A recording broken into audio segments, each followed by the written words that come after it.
Welcome to Vlogmas Day 10.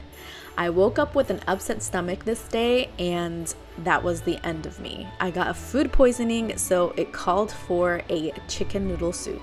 I started with some frozen tenderloins, 1 box of vegetable broth, and then I added a little bit of more water to the vegetable broth to fill up the pot.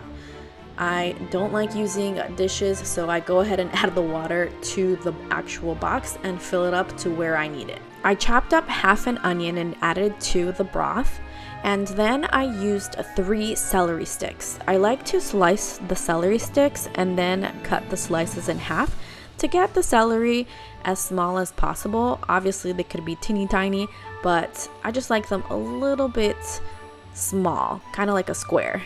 And I went ahead and added to the broth. Next, I sliced 2 carrots. I have this food processor, and since I was really sick, I needed to slice this fast. So I went ahead and used it, but you can use a knife at home if you have one, a slicer, whatever you need to do to get it done.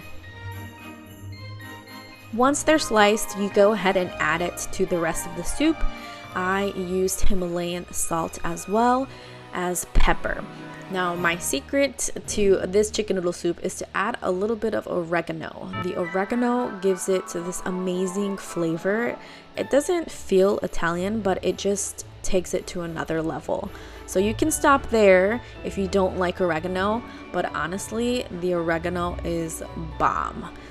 Looking back at this, what's so funny is that the plan was to eat the soup after it was done, but that did not happen. I had to go to the restroom and throw up my heart out after this soup because the smell just made my food poisoning much worse.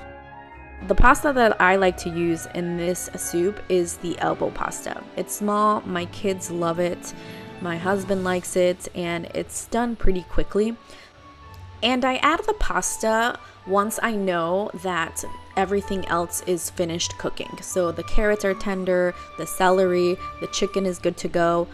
I place the timer on whatever the box says, so it's usually about 11 minutes, and then after those 11 minutes, I go ahead and serve it.